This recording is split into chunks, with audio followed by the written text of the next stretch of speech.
Hello everyone and welcome back to a brand new video where today we return once again with round 10 of the F224 Andrea Kimi Antonelli career mode. Yes, we're back once again here in the Ardennes Forest for the Belgian Grand Prix. If you missed out on the video that went live yesterday, changeable conditions in the sprint, I would highly recommend going back and checking it out. We are 45 points back from our championship leader Paul Aaron in the title race. Our teammate Ollie Behrman just 4 points ahead of me as we head into this one. And this time round, it is going to be ourselves and Paul Aaron on the front row of the grid. Can we try and get a big result? We really do need to. Time is running out in this season. And I've been doing these F2 career modes now since I think F1 2019. I have never lost a championship inside this series. This might be the first one we ever lose based on how things are going right now, but things can turn around very, very quickly in FIA Formula 2. Get yourself subscribed if you're new. We're trying to hit 140,000 subs. And yeah, let's do this thing once again here in Belgium. Located in the Ardennes countryside, Spa has been hosting races for almost a century, and it's revered by drivers and fans alike. So it's a joy to be here today as we prepare for the next thrilling instalment of the Formula 2 race calendar. So here we are again, a whopping 3.5 miles of track here at Spa, featuring long straights, some seriously fast corners, and some massive elevation changes. This is a track that routinely delivers high-quality racing, and we'll be hoping to see just that from our young F2 drivers today.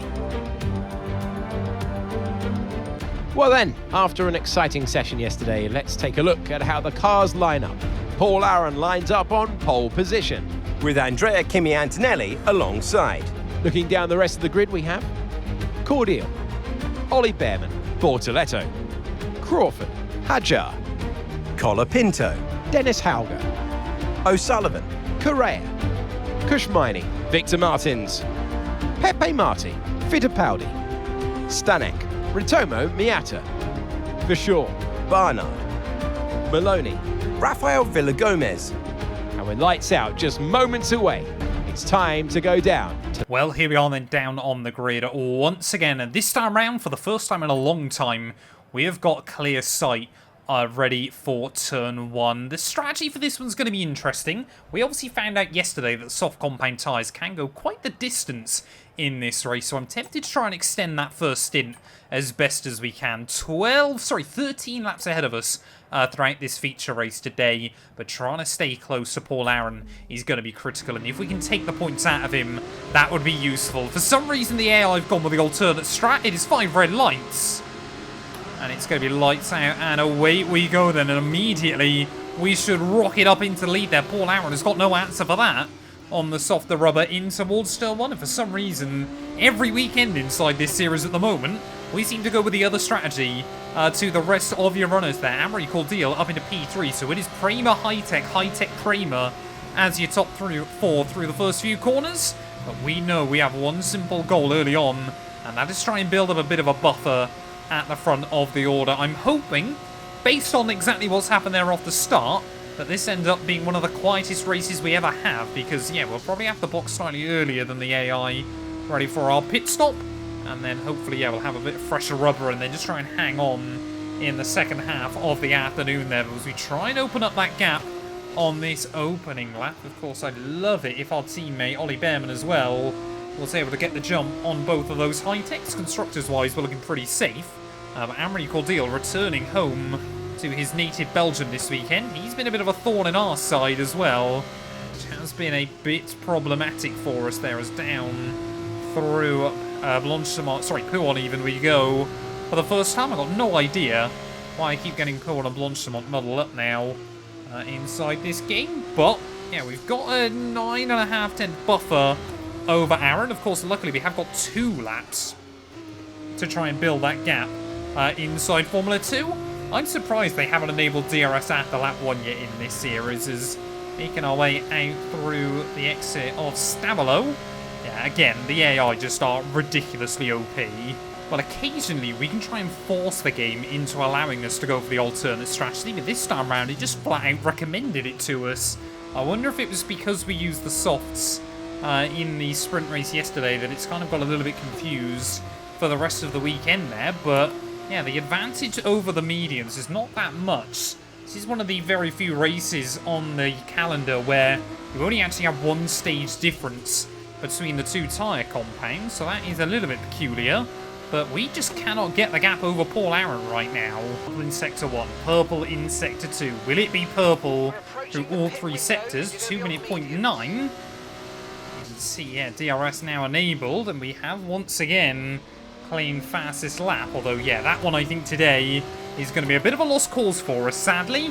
More sad than that, though, is the fact that we have not got the gap over Paul Aaron here as Amory Cordial barely hanging inside the DRS range of his teammates. So we're going to be under pressure as we make our way up the Kemmel Straight. A little bit out of shape as well when we got up the top of the hill. But are we going to see championship leader Paul Aaron get the run on us this time around? Not quite able to that time. So we had a big enough gap. You can just see now Paul Aaron as he makes his way up in towards the final couple of corners once again. The AI get really, really close there for some reason.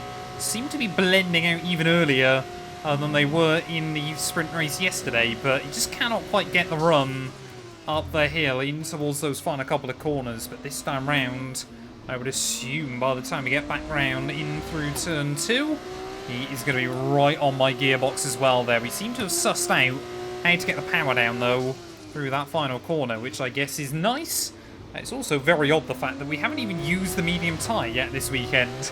Going to get almost halfway into the feature race before we really learn what that set of rubber is going to be like. But yeah, all the AI spreading out now between kind of 6 and 7 tenths away from each other.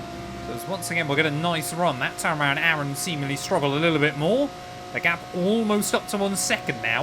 And I'm tempted to box fairly quickly and let him and his teammate try to battle with each other. Well, there we go, another new fast lap of the day, and we're going to be diving in at the end of this one. So what I'm tempted to do, I mean, try and get a better run through turn 1 than that line.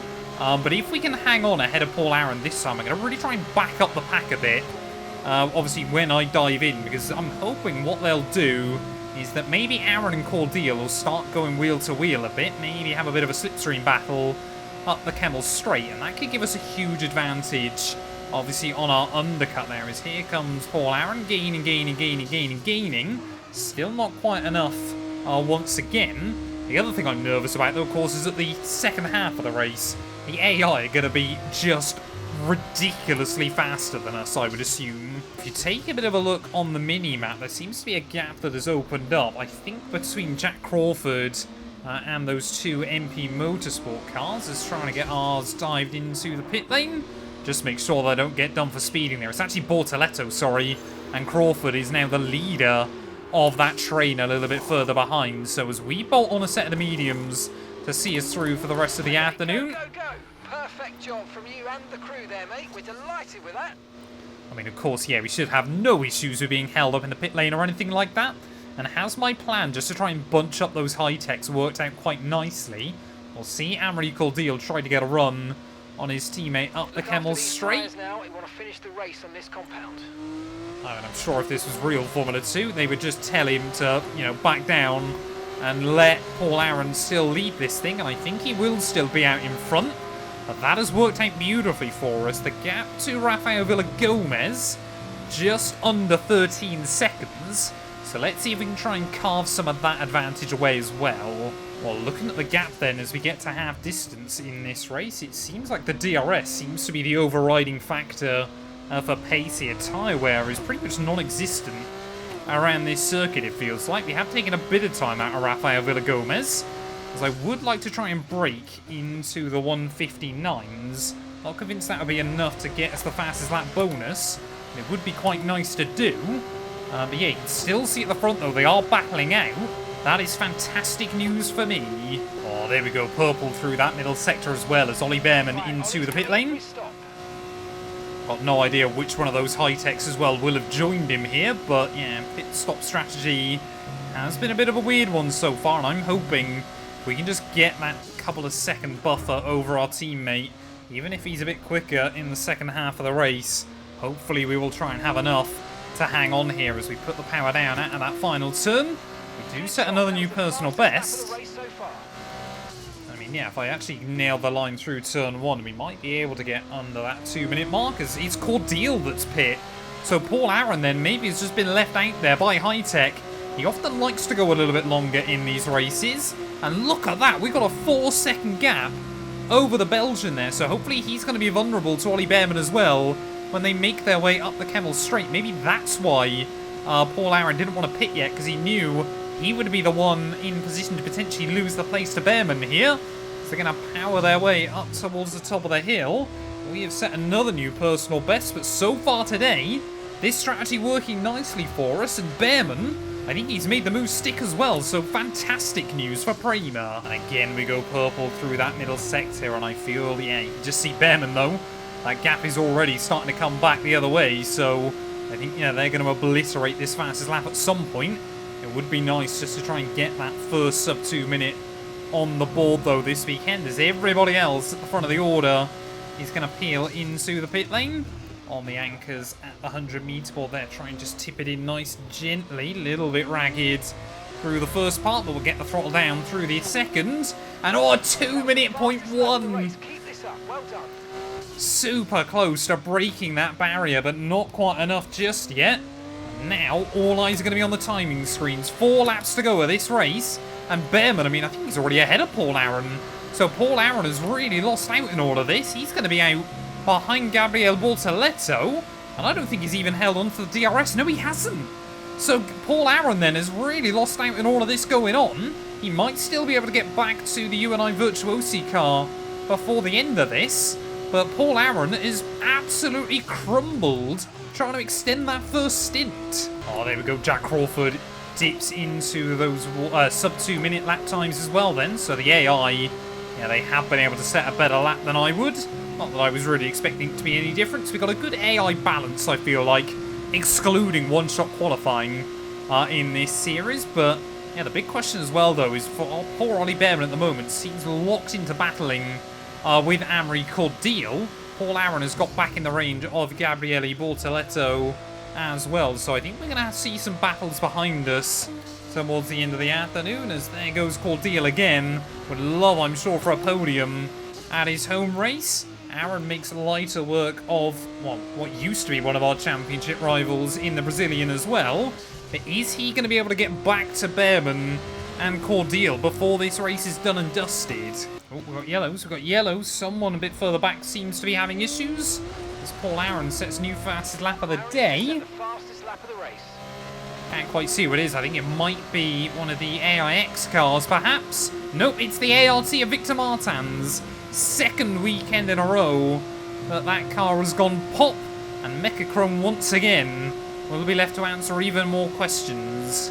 Well, 2 laps to go then, and it is PREMA, HITECH as your top 4. They're the top 2 teams in the championship as well. And, well, the main reason we've got as big a margin as we do in the championship is that, yeah, Paul Aaron is lumped with Amri Cordeal in the second car. So we've got yellows out again. Someone else now with some issues. I think it's Bearman. No, our teammate, Ollie Bearman, looks to be out of it late on in the day. And for the second time this year, when he looks in contention for at least a podium, it all goes wrong for our British teammate there. He is out of the Belgian Grand Prix feature, and as championship hopes go, that might be his pretty much over this season. Gutted for our teammate Ollie Bearman. But yeah, I'm trying to think. The last real time Bearman ran into problems in a Grand Prix, I want to say, was back in Saudi Arabia. That was the only other feature race we've won so far this campaign. So, in a horrible, sick, twisted way, that might be a good omen for ourselves.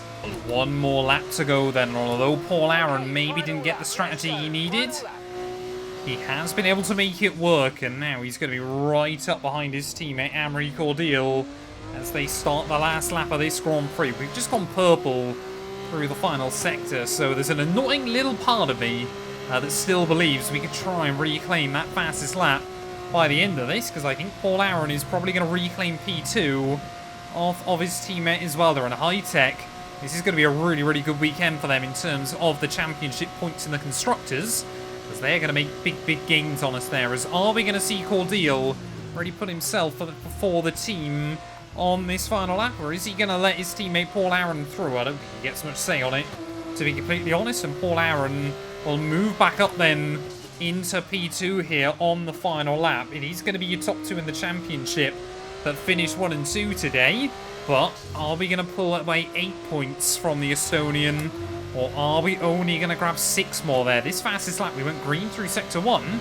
You never know by the end of the year how important those bonus points can be. They really do add up as a campaign goes on. That could be the difference maker for us, as breaking down the hill in through the Fanya chicane. If we can go green through here, then I think we're looking pretty good. Little bit of a wobble on the exit, as we'll just try and keep it clean and tidy in towards Stavolo. You can see how hard we're pushing, and as the fuel burns off, we are still right there. We're pulling away from Paul Aaron. It seems so weird to basically be doing qualifying laps right to the end of a race with a 7-second buffer. We should have won the feature though back at Silverstone, but the only one we have actually taken the points for this campaign was all the way back in Jeddah, right towards the start of the campaign, through the final corner. I think I bottled my fastest lap attempt, but we are going to come through. It is P1 here in Belgium. Ah, fantastic drive. That's just fantastic. Amazing. You deserved that race win. Well done, mate. This has been a superb drive. It's victory for Andrea Kimi Antonelli.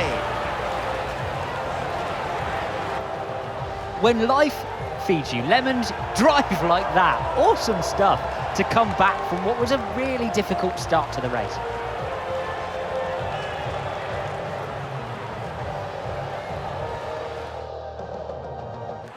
As we look back on a thrilling race here today, we can now see the drivers take their places on the podium. It's a familiar sight by now, as it's another successful F2 win for PREMA.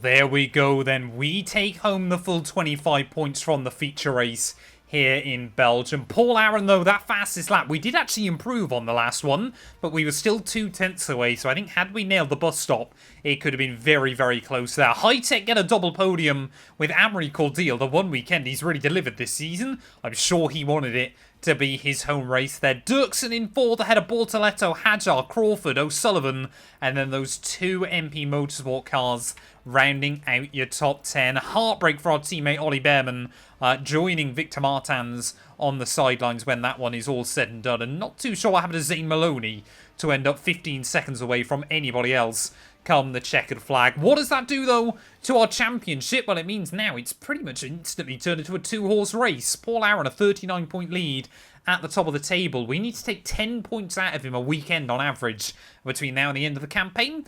That is not going to be easy to do, but we never give up in FIA Formula 2 either there. Behrman still in P3 ahead of Bortoletto, Marti ahead of Colapinto, Hajar, O'Sullivan, Hauger and Verschoor there. And Amaury Cordial now leapfrogs his way back into 11th place overall in the championship standings as well. Constructors-wise, well, that gap does get cut down to 39 as well, between HITECH and PREMA at the top of the table, and then Campos crossing over the 200-point barrier as well there. But thank you all so much for watching this video. If you have enjoyed, please do make sure to leave a like, get yourself subscribed, and we'll be back very soon when Formula 2 returns ready at the Temple of Speed on Andrea Kimi Antonelli's home weekend back at Monza.